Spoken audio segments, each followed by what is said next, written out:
Welcome, everyone. Thank you for joining us today for the webinar on human trafficking and organized crime. My name is Christine Commerce. I am the program director for the Alliance to End Human Trafficking, and we are a survivor-informed organization who works to end this atrocity by providing educational resources, giving presentations, raising awareness, and engaging in advocacy at both the federal and the state levels. We also support survivors of human trafficking in healing and thriving through financial support of our member houses and providing educational scholarships. So today our focus is on organized crime, and the purpose of our webinars is to educate participants so that they will leave with an actionable way they can help identify and prevent various forms of trafficking in our communities. So it is with great pleasure that I introduce our esteemed panel guests. The first is Thomas Stack, who is currently the Anti-Human Trafficking and Sexual Assault Response Manager for the City of Baltimore Mayor's Office of Neighborhood Safety and Engagement. He retired from the Montgomery County Police Department's Vice and Intelligence Unit and has more than 26 years of law enforcement experience. He has investigated and assisted in more than 450 prostitution and human trafficking cases, to include Asian massage parlors, Latino brothels, domestic minor sex trafficking, and labor trafficking cases. He has also conducted numerous undercover stings and has served as a task force officer with the FBI Maryland Child Exploitation Task Force. Next, we have the Honorable Chandru Wilrantu. And forgive me if I mispronounce that. Ms. Wilrantu is a fierce advocate to end gender-based violence, especially human trafficking and domestic violence. As a survivor, she fights human trafficking both globally and locally by raising awareness, educating, training, advocacy, lobbying, legislation, and empowerment. In 2001, Ms. Wilrantu traveled to the United States for an employment opportunity at a Chicago hotel. Unfortunately, instead, she was kidnapped, forced, and sold into the underground sex trade in America by organized crime. She managed to escape and collaborated to prosecute her traffickers. She found healing after being a victim and began her advocacy work and founded Mentari, based in New York, to help victims and survivors. She was also appointed by the former President Barack Obama to be the first member of the U.S. Advisory Council on Human Trafficking. And last but not least, we have Maurice Edwards, who is the Child Sex Trafficking Team Supervisor with the National Center for Missing and Exploited Children, where he also maintains regular contact with law enforcement, technology companies, direct service providers, victims, and survivors. Mr. Edwards started his career in 2006 with the Seminole County Sheriff's Office, and his responsibilities included investigating missing juveniles and human trafficking cases. He also served as a task force officer with the Federal Bureau of Investigation Innocent Images Task Force, and was the chairman of the Seminole County Human Trafficking Task Force. And I'm just going to share a quick story about Mo. He didn't know I was going to do this. I've had the pleasure of working with Mo directly, and when I was with the Diocese of Orlando, and I'm just going to give him a little bit of kudos here. Like, he is so dedicated to this cause. I remember I called him once because this mom had contacted me about her son who was potentially being groomed, and she was worried about him being trafficked. And Mo actually took his one day off and actually went out and spoke with this mom and her son to prevent a trafficking situation. And so often, unfortunately, a lot of times with law enforcement, and they always do, such a great job, but a lot of times it's responding to the crime. And Mo is just a great example of how we can also help prevent the crime.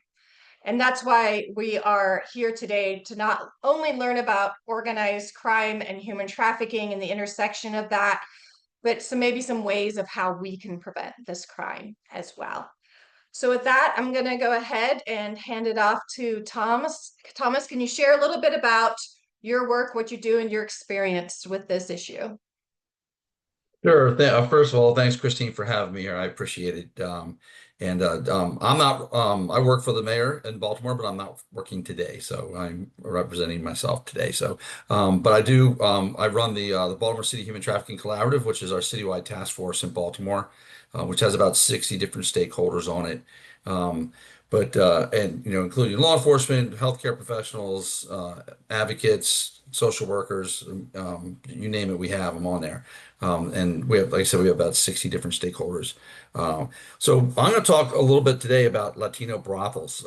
And my experience going back with Latino brothels goes back to when I was a cop, probably back around 2000 and probably around 2005, 2006, right when Mo was coming on the department. And I know Mo. Mo and I are very good friends, and I can tell you Mo's the real deal when it comes to human trafficking, and very highly respected. I had to give you a shout out, Mo. Sorry. Um, but I started looking at these Latino brothels in Montgomery County, Maryland, which, if you're not familiar with Montgomery County, we're the county just north of Washington, D.C., most famous for the D.C. snipers. That case was in Montgomery, in and around Montgomery County. And so we're a very affluent county, but we have a very large immigrant population, especially Latino population. And it's gotten even bigger over the last several years, and the problems still exist. So we started investigating these Latino brothels, and we really didn't think a whole lot about these brothels. And I'm going to share my screen real quick and show you a couple pictures. Um, Let me see if I can find it.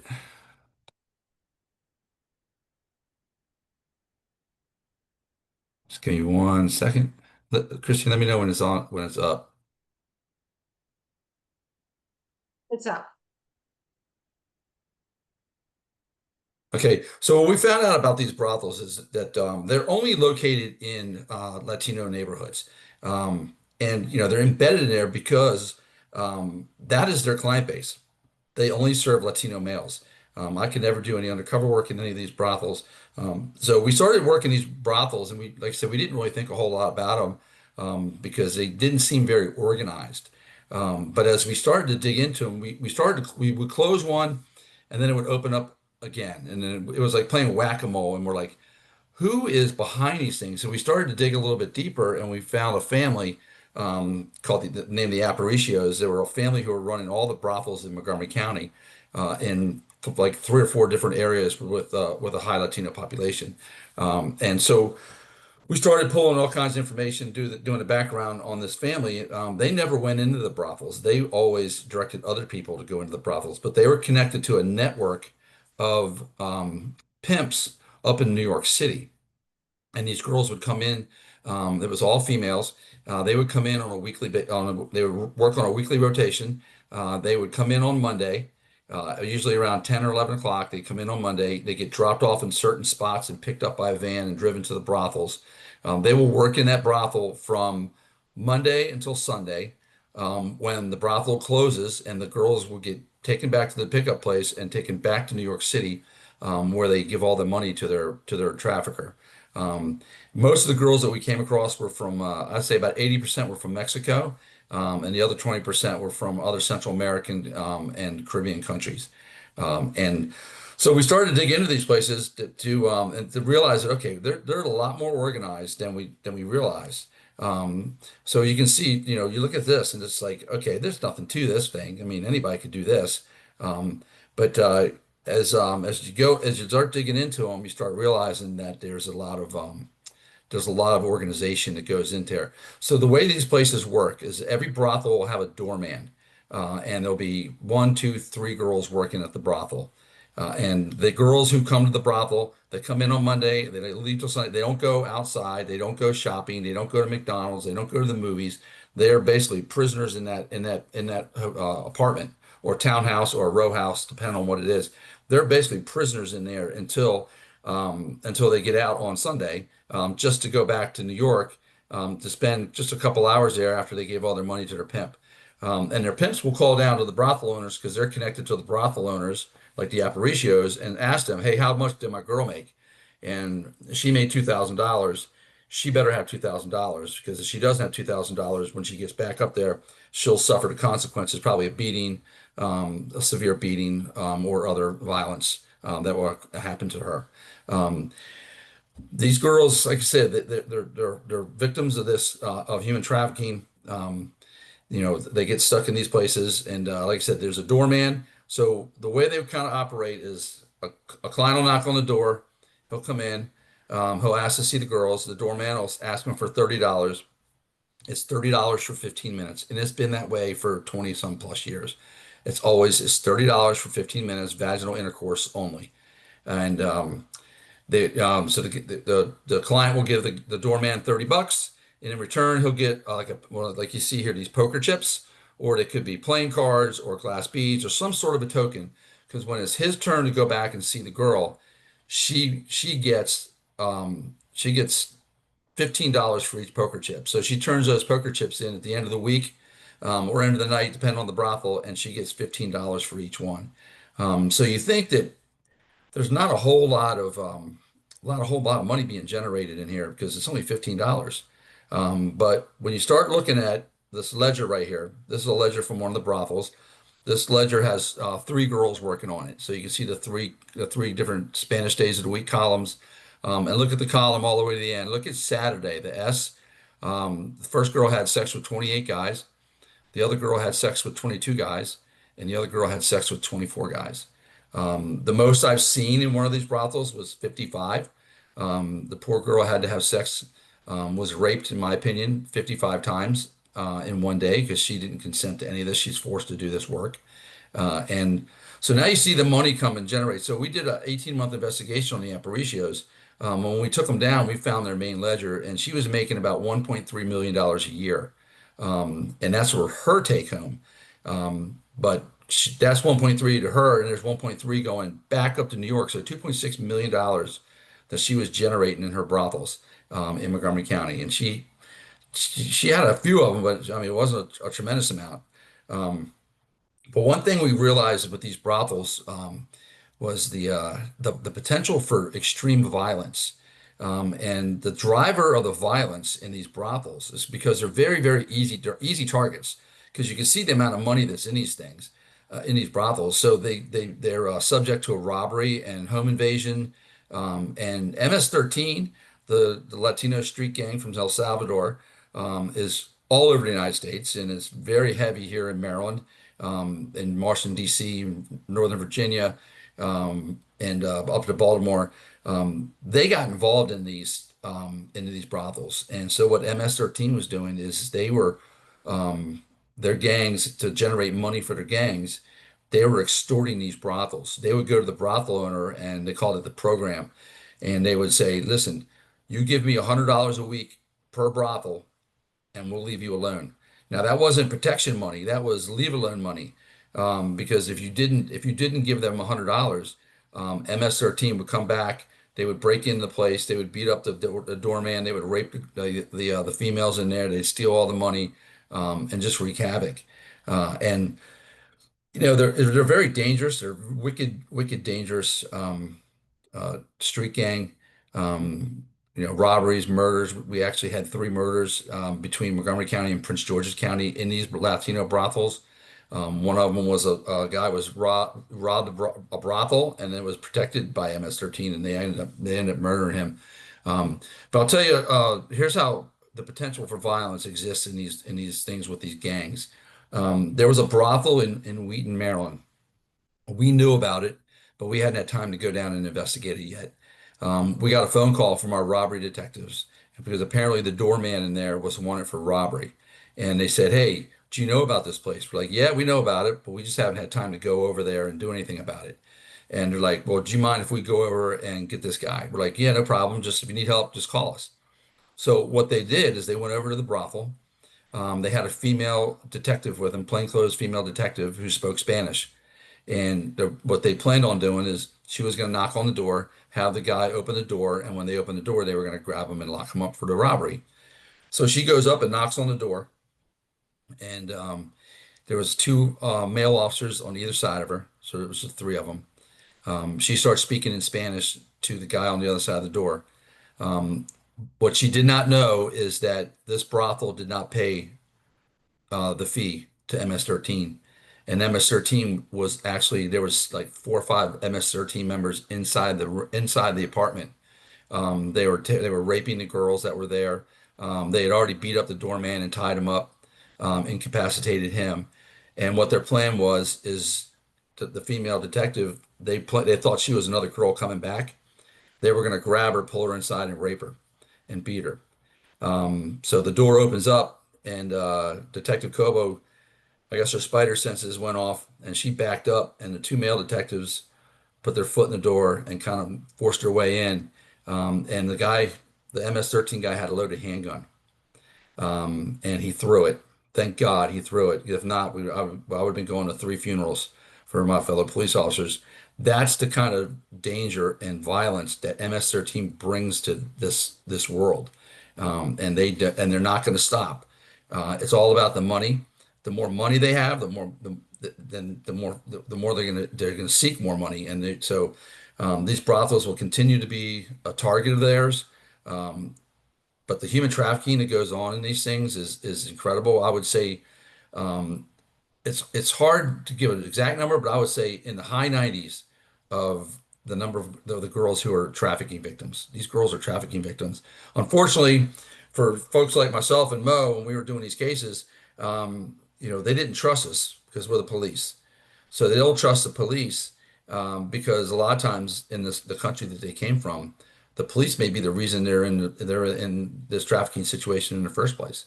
Um, but these guys, these traffickers who are up in New York, they will use force, fraud, coercion. A lot of it's coercion. A lot of it's, if you don't do what I'll tell you to do, I'll kill your family.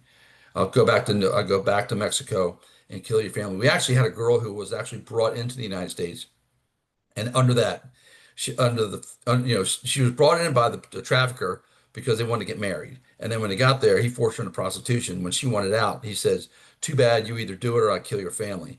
And so she did it for about 4 years. Was in this circuit for 4 years, and it was just, I mean, every day. Look at those numbers. Every day, the violence is just incredible.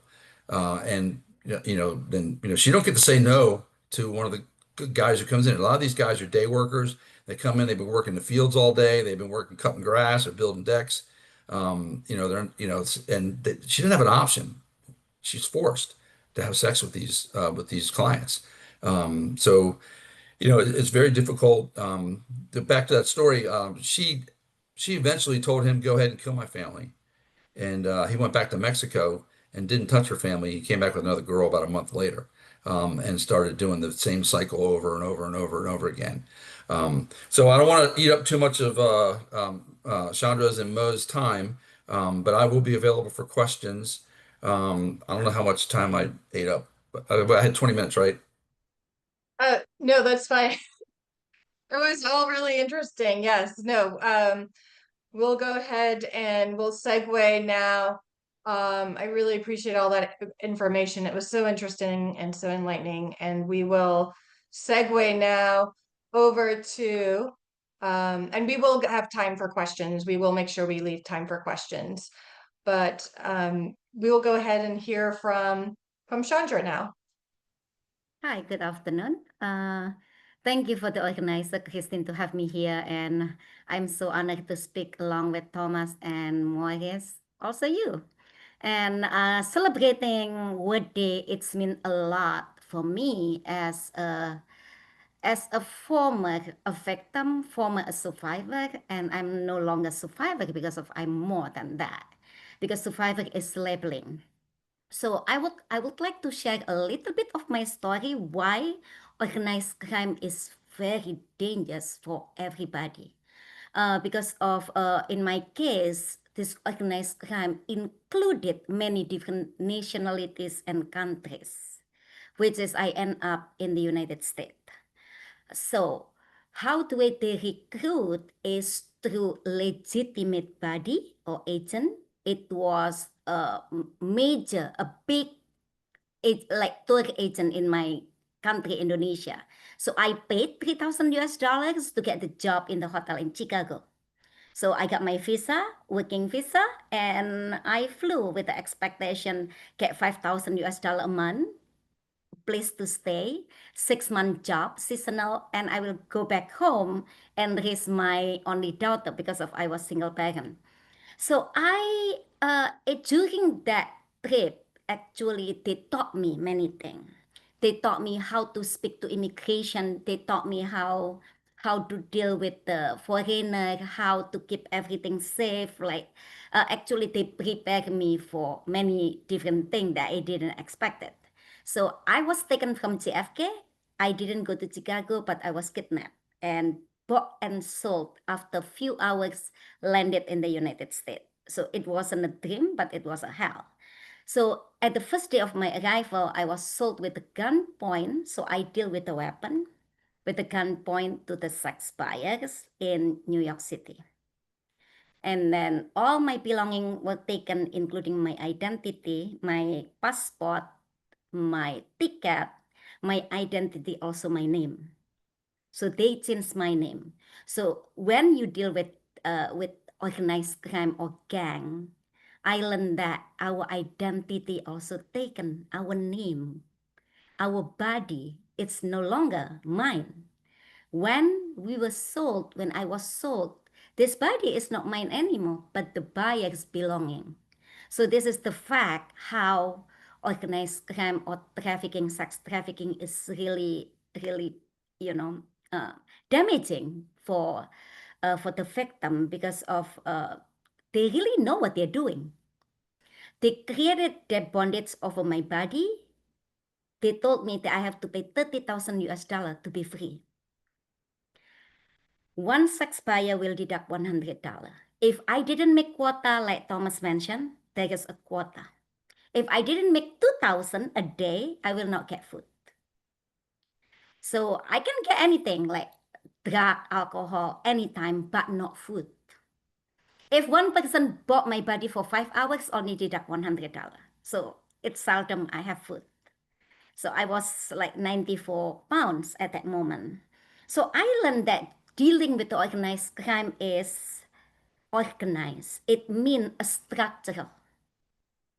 It was based in New York, which is the pipeline, because of many of the girls arrive in New York, mostly 90% they are Asian, including myself, landed in New York. And then they have territorial control, which is the location, and each location will be handled by a certain gang, or also like the pimp, the trafficker.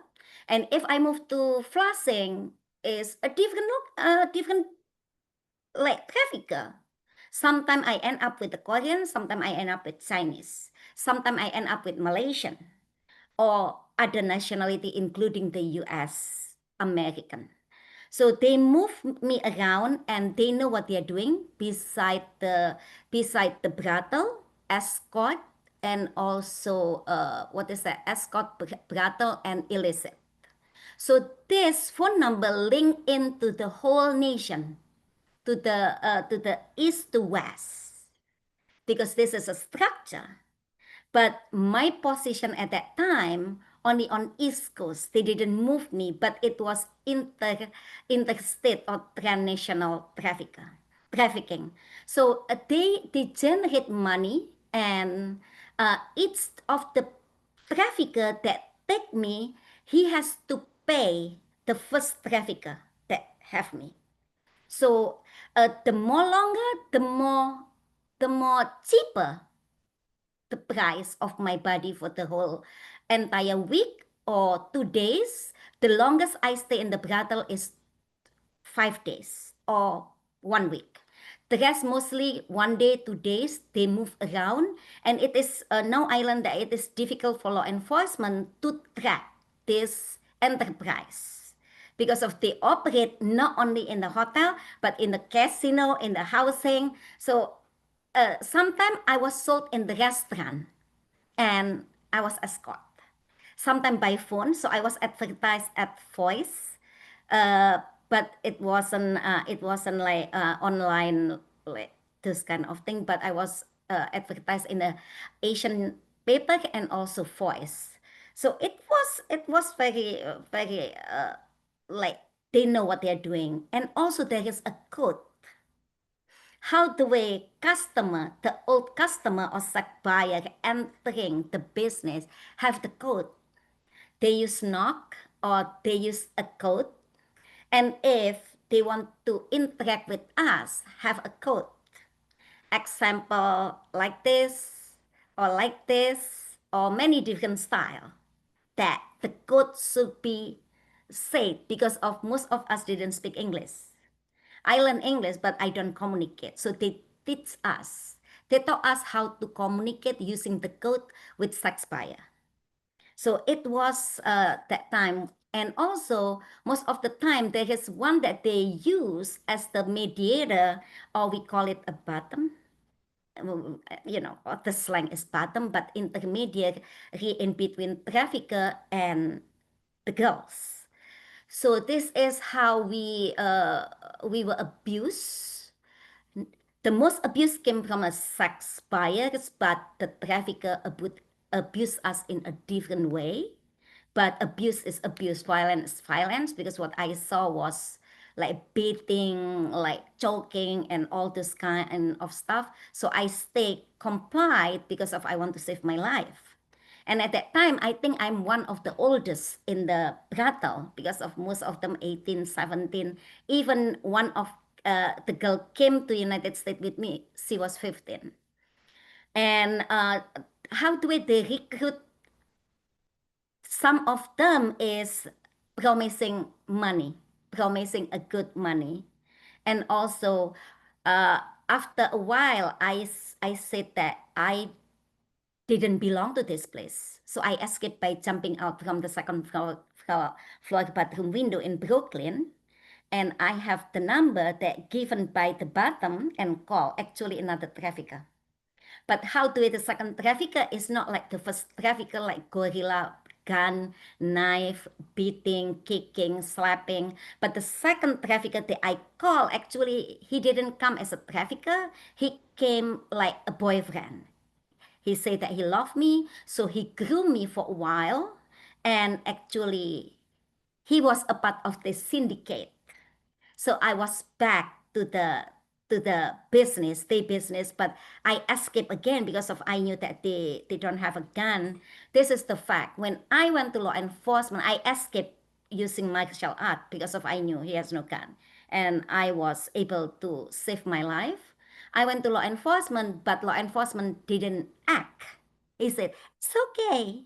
You don't need passport. You don't need to take care of your friend. Because if I told most of the girls stay over there in the house. I didn't know what is the language battle. So I was homeless for a while seeking help.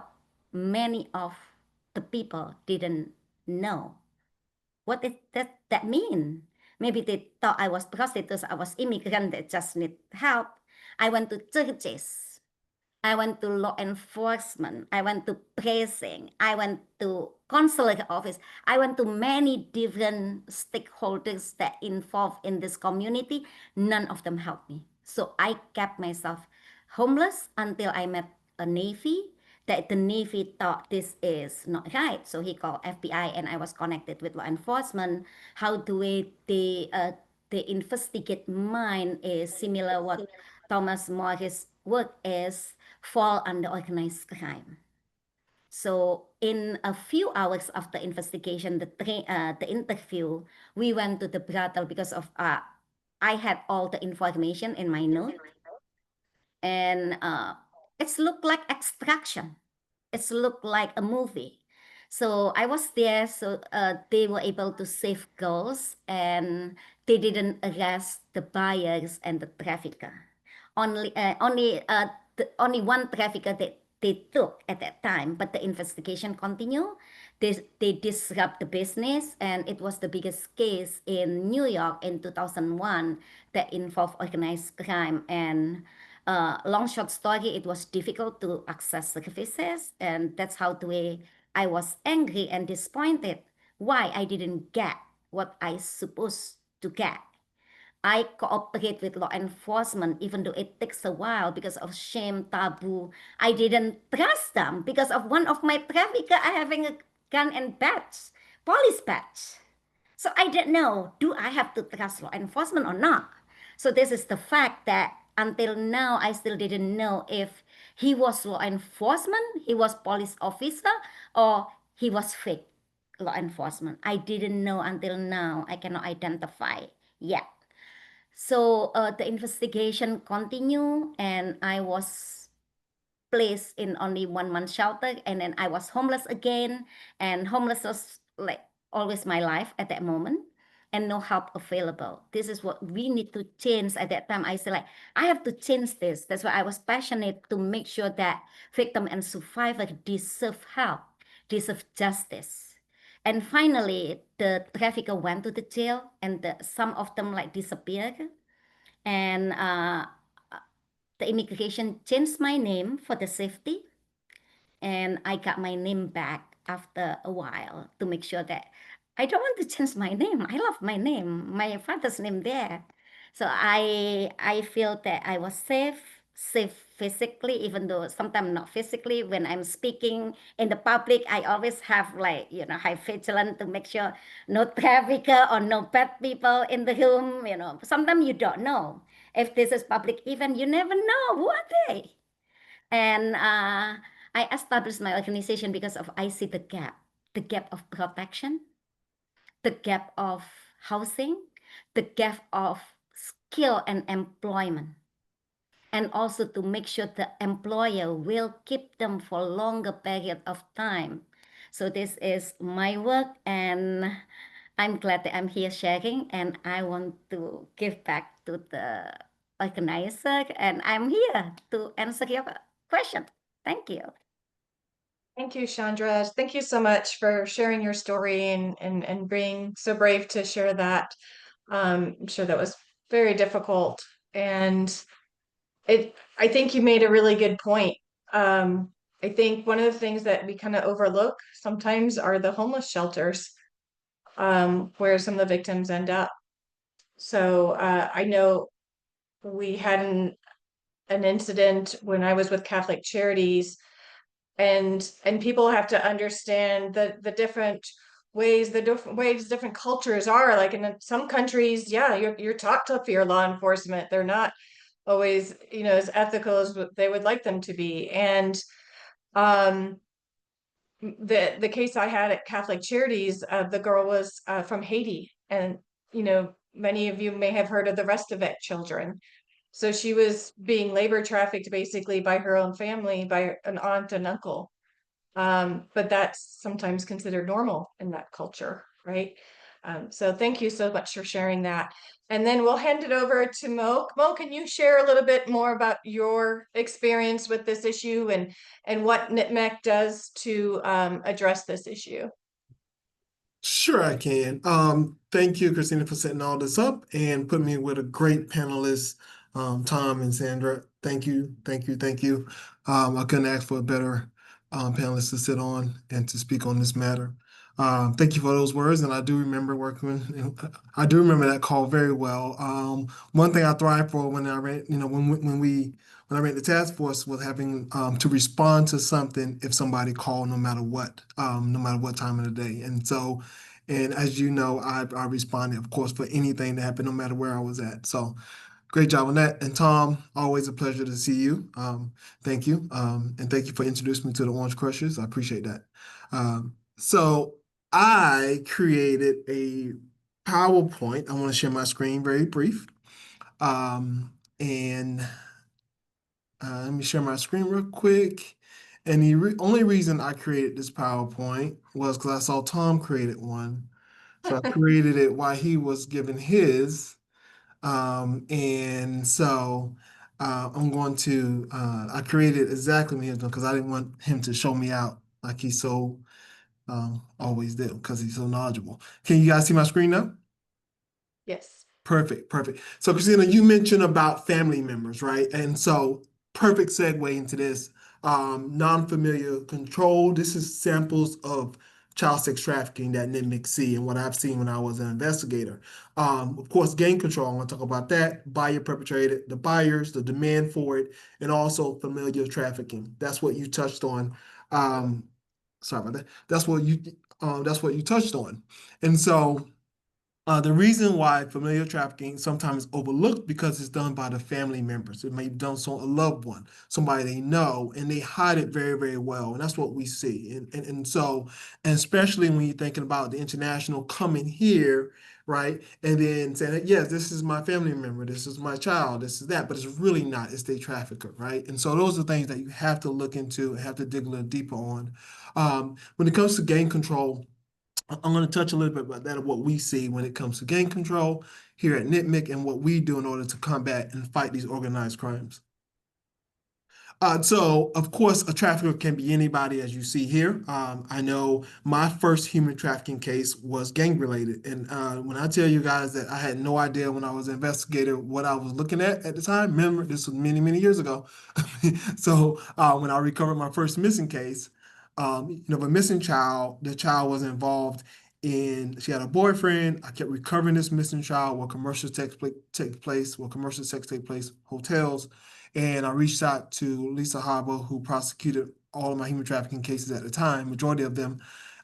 She said, I think it's human trafficking, reach out to FBI, and I did, and we uncovered a organized crime, and we got our first prosecution out of Seminole County fighting human trafficking. Convicted, we arrested everybody, it was a great case, right? And so I go back to digging a little deeper with these cases. I came from just a missing child to an organized crime involving a gang, right? And also, don't lose sight, a trafficker can be anybody. Go back to the family members. Those two on the left was family members. That's gang member, parents, and so on. I arrested a substitute teacher. We got a conviction out of that. So it could be anybody. What we see here at NITMIC, where are they being sold? You already heard a little bit of that. Of course, street tracks. So when there's an opportunity to exploit someone, right? Of course, strip clubs, large events, online escorting sites, and social media. They can be sold anywhere. We have the best way to explain to everybody where organized crime take place, where these gangs are at, or where the system has been made. Just walk out of your door, right? It can happen anywhere, and just open your eyes and don't be blind to it. That's so important to remember. And one thing I also want to share with you, the reason that our task force was victorious and successful because we work with NGOs. That's also important. I know Tom would agree on that. I mean, we relied on them, we listened to them, and we included not just the NGOs, but the federal and the local, and brought everybody together, right? And that's so important to make sure that you have that team together and listen to each other. If you're wrong and you mess up on something, suck it up and deal with it, but fix your mistakes. Where they've been sold, I told you on social media, we see a lot of that, a lot of social media. Our team here at NITMIC, we have a team of analysts we had 17 analysts now, and all 17 analysts' only job in the child sex trafficking team is to look for these indicators in children who've been exploited and been sold in our country and nationally as well. That's their only job, and to provide that information to law enforcement so they can go recover our children, right? And so when you look at that, we find a lot of information off social media. What we see on social media, what you see in front of you, it's all good, all the flashy jewelry. This particular guy, he's out of Texas. His name Bolo. I know he did it just to make us look bad as far as law enforcement, but that's his nickname is Bolo. And Bolo, he likes to showcase his women. As you see there, when he showcases women, it's all jewelry, it's all gold, it's a marketing tool, right? It's like marketing these women. When you look on the bottom right of your screen, you got stacks of money. So this may entice who? The most vulnerable people, right? It enticed them to say, hey, what we see domestically is what you see in front of you, this enticement that we see. Some of the language that we see online is they clearly write these out. 10 toes down, daddy, 30416, you're out of pocket. This may be foreign to you, but domestically, and what we see and we constantly see from these organized crimes and also these traffickers is this language is constantly used. That 30416 is when back in the day when many of us had pagers. You'll put a code in 304. When you turn it upside down, it's spelled hoe. That's 16. P is the 16th letter in the alphabet. So 304 and P for pimp, right? 10 toes down meaning you're down for your trafficker, down for the team, and so on. What you see on the right of the screen is that language utilized on social media, what we find, and we document that and send that directly to law enforcement. Sometimes they may not write it out. This may just seeing emojis, right? You see that 10 toes down on the top of the screen. Well, I mean, it could be that you're loyal to your trafficker, right? Or you walking on a blade, right? You've been trafficked on a track, different locations where traffic can take place, which is on the street. It could mean that. That P, of course, is for pimp, and 16, car dates. When you look at all, this is what our teams find in social media. And for us, of course, a red flag. When you look onto the bottom right of your screen, that's the content that we found these emojis in. So it's not just Mo just speaking and making up stuff. This is actually what we find on the bottom of the right of your screen, which with that information you see, gathering some other intel, their companions and other information that we have, we was able to send this information out to law enforcement, and they make they end up recovering the child, and plus making many arrests based off of that. Go back to gang. When you see right there in gangs that 10 toes down, those things could be solely just involving CST, child sex trafficking, or trafficking. However, it also links to gang emojis and CST, right? Some of the ones we pulled out, that snowflake mean white girl, car dates, travel, 10 toes down, loyal. The anchor one, we see that for trafficking, but we also see that for gang related. So these are some of the few that we see that's tied together for gangs and trafficking. Same emojis can mean mean two different things. What we find on there, you see that 16 to the bottom left of the screen. We have screenshot that for you because I told you that mean P for pimp, the pay me sign, and some other emojis that's floating in there. If you look to the top left of your screen, you may see that the shoe dates, big stepping, that PGO that's highlighted. That means pimping going on. That's what I mean, hashtag. Language and content, remember the language that I spoke of? Well, here you go in content, right? And when you look at to the left of the screen, that's 16 plus 304 equals success. Pimp plus his whole equals success, right? You see that pimping going on times 304 on the bottom, pimping going on times his whole. So this is the stuff that we see. You may look at social media, someone may send you some information, and you're like, I don't know what this is gibberish to me. However, it have meaning to it, right? And that's why it's so important to know these contents and to know what you're looking for, especially when we're doing our cases. It may be just tattoo brandings, right? A lot of gang tattoos have a lot of tattoos. I know through my investigation that we ask our survivors of their tattoos, because they may say, oh, daddy gave me that one. And a lot of people like to show off their tattoos. But what we have seen here is that a lot of them can be related to gang and also their traffickers. So that's so important for us to be able to look at that and distinguish the two. In Florida, I was able to, it was like a rose tattoo, and this gang member, he actually tattooed all his girls with roses, right? And I was able to get an additional charge. It's called a branding statute that's in Florida to charge him additionally for that. It don't have to be a crown. It don't have to be something so obvious, right? He tattooed roses. When I interviewed the girls, they say, yep, daddy liked roses. He told us to get the tattoo. And we charged them with that in addition to human trafficking, and it worked. Gangs trafficking, the entertainment group. So what we see domestically, we also see it on biker gangs, a lot with biker gangs as well. I should put that slide up for you, but what we see for the entertainment, what you're looking in front of you, sometimes it's just, hey, we got a tour, the music, the entertainment lifestyle, and it's organized crime, right? It's the same thing with bikers. They may have a club, but it's organized crime. I always encourage law enforcement to dig deeper and look beyond just the entertainment stuff that you see. It's a lot more to it. If we had time, I'll give you a lot of case studies on that. Video props. Well, we see this on social media. Why that's important for law enforcement? Well, when we see the information and you serve a search warrant, you probably want to see if they had any access to guns, right? And or weapons. So we always send that out to law enforcement as well. And this is what we see involving that. What we can provide, what we look for is everything in front of you, nitpick here, in order to assist law enforcement and shareholders, is that we have databases, and we are gifted different resources, public records accounts in order to do our investigations to assist law enforcement. And this is just very few of what the tools that we use in order to do that. But we have many documentation information that we use to support and assist law enforcement. Spotlight here, traffic jam. These are some of the places that we use in order to locate commercial sex advertisement involving our children. Well, we can find anything that you can think of. Offline searches, addresses, alias, phone numbers, sex offender registries, social networking. I mean, driver license history. I mean, we can find it, and we will send that directly to law enforcement. So that's it. Whew, I got it all out. Thank you. Thank you so much. Wow.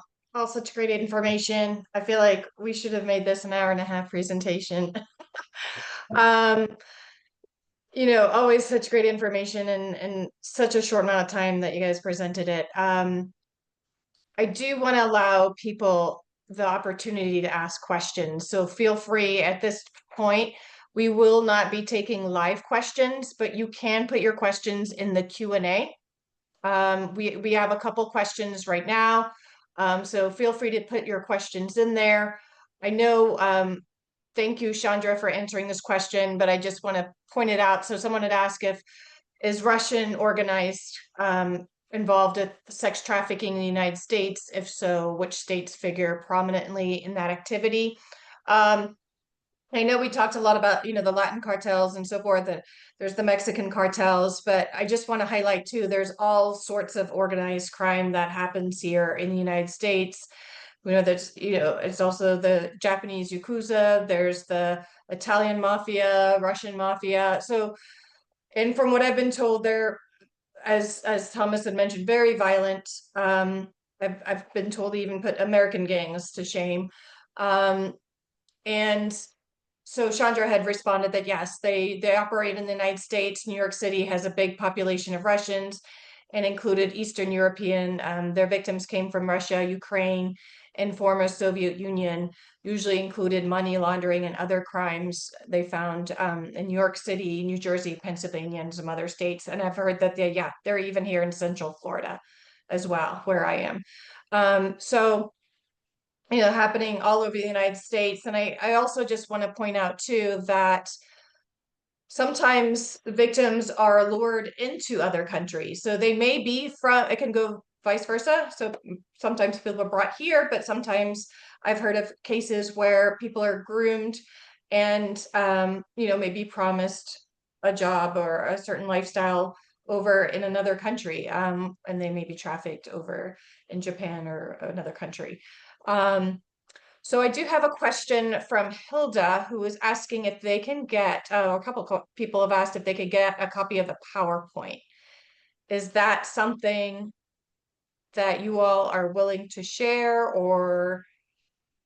Yeah, so as far as the PowerPoints that I shared, we're not allowed to send them out that way. However, it's please let me know specifically what you need as far as resources and as far as that information based off the PowerPoint.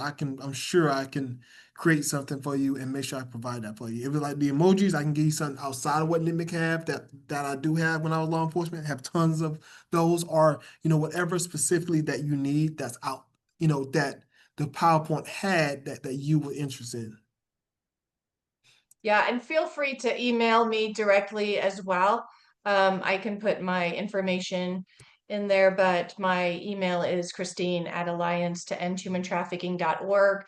We will be sending a copy of the recording. My email will be in there as well. So if you had any specific requests or questions, I'm happy to reach out to the speakers and see what they're willing to share.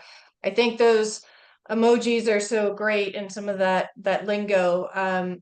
Sometimes we talk about the inappropriate emojis that we may see, and so maybe recognizing some of that stuff even in the conversations our kids might be having is helpful.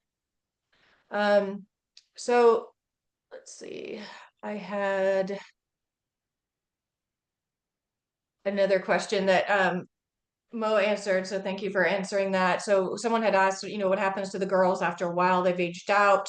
So they usually face a long and complex journey after exploitation ends, aging out doesn't mean the trauma disappears. It often means new challenges emerge: housing instability, lack of access to education, employment, ongoing mental health needs, So, and so forth. Yeah, go so the ahead. short answer, to that, in our eyes, we still, they don't age out for us, right? So the trauma continue on, and so even when I was an investigator, we always kept relationships up with them and always provided those services. I've been at NCMEC for over 3 years, and I got a call from one of the survivors I worked with years ago when I was an investigator, and they just won a lawsuit from a hotel which they were being trafficked at, and so they continue to update me, and they continue to receive services. So the age out thing really don't apply for those of us who still put survivors first. I think that's important for us. Yeah, I guess also maybe. the Sorry, piggyback go ahead. on Mo, and it takes a lot of people. It can't be just Mo, it can't be just me, it can't be just a service provider. And so that's why we call our task force in Baltimore the Baltimore City Human Trafficking Collaborative, because it truly is a collaborative of numerous stakeholders, all providing essential services. Because if we don't work together, we will fail at this mission. That's 100%. So we have to work together. We work with NCMEC, we work with the police, we work with all these different service providers, and we have a great system in Baltimore set up called our Blue Dot Human Trafficking Initiative, which is our 24/7 entry into services for our law enforcement and our other first responders to take victims of trafficking and get them into services. And so it takes that collaborative effort to make it happen. And that is actually a great segue to one of our questions. Richard had posted, what are some of the ways, or what are some good ways that a local church or anti-human trafficking ministry can get involved to help? There's different ways. I would say, obviously, find out who's the organizations that are like your social workers, your victim service providers, like we have, like our Blue Dot program. Our Blue Dot program is always in need of different items, whether it's underwear, shoes, backpacks, hygiene products, and so raising those things and donating those to organizations who are working hands-on with survivors, especially in an emergency situation. The last thing first thing you want to do when you get a girl off the street or a boy off the street is change your clothes. They don't want to be in the same clothes that they just were trafficked in. Then give them a fresh start, and that's just one way. Mo, you might have another idea, or Chandra, you might have another idea to add on top of that. Okay, so I think for the church community is the most important is to educate the member of the church, how to identify. Identification is very important to, to say if this is potential trafficking or not. If you don't know how to identify, how to spot, we will not able to do anything. So if we see something that potentially, I don't say traffic, potentially abuse, violence, or include a part of the human trafficking identification, don't do this alone. Contact local organization or contact hotline 1-888-373-7888. And then if it is involved with violence, you can call 911 or law enforcement that that can handle this, or including some people don't like ICE. So I call ICE all the time if involve immigrant, because of they have in New York, immigrant is not arrested, but they help them. And also I think important to work together with a network, where the network of churches, I knew there are many, and then work with the task force, include activities, campaigns, or whatsoever, or if the church can participate establishing the work, or example, the kids against trafficking, the youths against trafficking. It is a highlight that the faith-based or the church actually aware and also participate in eradicating human trafficking. Not only that, even though in the church, like, it's diverse gender, woman, man, like non-gender. So it's important also to educate males in the church. It's not only focused to the kids, to the women. Most of the time, the people that are active in the church is women. So don't get me wrong. I went to many churches, always women like active. So important to educate equally women and also men in the church beside the children, not only to identify how to act for the safety of the people who make a report and the safety of the victim. It's important. Yeah, let me know if you need to connect with someone. And there is an organization called Let My People Go. This organization educate churches how to identify and how to spot trafficking and what you will do. And I believe Pastor Gali will help. So I will type in, I will type in here later. Let My People Go. That's the organization that I work with. Thank you. Thank you so much, Chandra. And there was a couple comments. They said the emojis and branding examples would be awesome if that could be shared, as well as someone had mentioned some of the lingo that's used and so forth.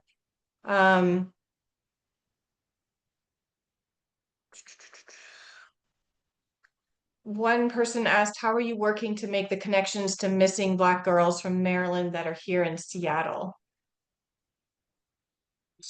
So before Tom jump into that, I can safely say that those missing girls that are reported to the National Center of Missing and Exploited Children, those are reported. When we run our information, when we start our investigation, our reports and our information go directly to FBI. FBI send it to their field office directly, to them, no matter where they at. And we also continue to track those women who are in our databases and those boys and girls who are in our databases who have previously been trafficked are missing, of course, and we make sure we follow up on every last one. For example, if this young Black female, if they are reported to us, and then we already had them in our databases, then we always run deconfliction and we send a new updated information out. We work every case as if we just got it, right? And that new information would go directly, if they're out of Maryland and not in Seattle, if we locate them in Seattle, the information will go to our Seattle department.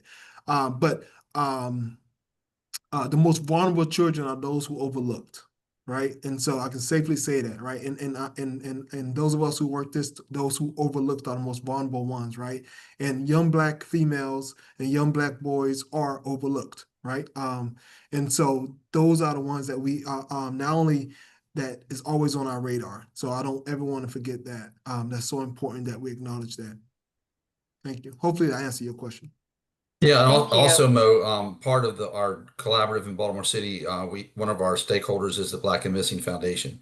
So we not only work with them very closely, we also work with NCMEC. And then also, Mo and I are part of the International Association of Human Trafficking Investigators. So we have literally, we reach everywhere. I know at least 3 cops in Seattle. If I don't know somebody, I'll know somebody who does know somebody, and same with Mo. So we will get that information out. Thank you so much. And I know we're right at time, but I just want to throw out a question, comment. Do you think it's possible when we're talking about gangs, right? And this may be more relatable to American gangs here.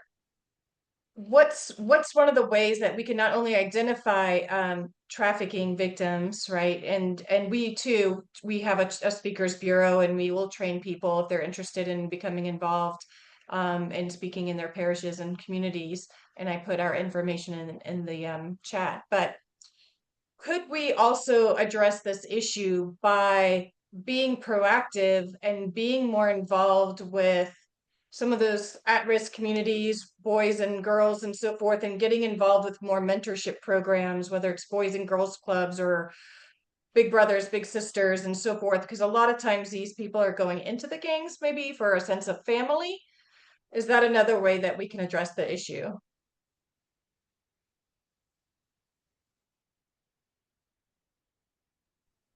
I think that's a really good Sure. idea. Especially in coaches who coach youth sports. Um, and it all starts with education and teaching people the signs and what to look for and what to do when they see it. And if you always hear see something, say something, and that's true. You have to do that. But education is paramount. But there's so many people that touch survivors of trafficking. So sometimes you just have to think outside the box and try and touch as many of those as you can. Yeah, Thank I you. can say it no better than that, Tom. You're absolutely right. And I think education is so important, for everybody, and plus awareness. And by having this panel and doing these and continue to do these panels, can't talk, sorry. These presentations, I think we will continue to bridge that gap and continue to, and I think it's like it was 120 something people on this call, right? So out of those 120 something people, you have now been educated. So now you can take that and you can educate 120 some more people, hundreds, just that growth itself and acknowledgement of what we do and what's out there right up under your noses here domestically. I think just acknowledging it and continue to learn will solve so much and help so many that's being victimized. So thank you. Thank you so much. And I just, last thing I want to address is that someone put in there about what can parents, are there resources for parents, what to do regarding this. And I know NCMEC has some great resources. NetSmarts is one of them, I believe. And so we can share some of those links or some of those resources as well. We'll send a follow-up recording. And so if any of our speakers has any resources they'd like to share, feel free to email me and I will send it along to all our participants. All right, well, we are out of time, unfortunately. As always, I feel like we could talk about this issue a lot more. But thank you everyone for attending. Thank you all to our panelists for sharing all your wisdom and your expertise with us today.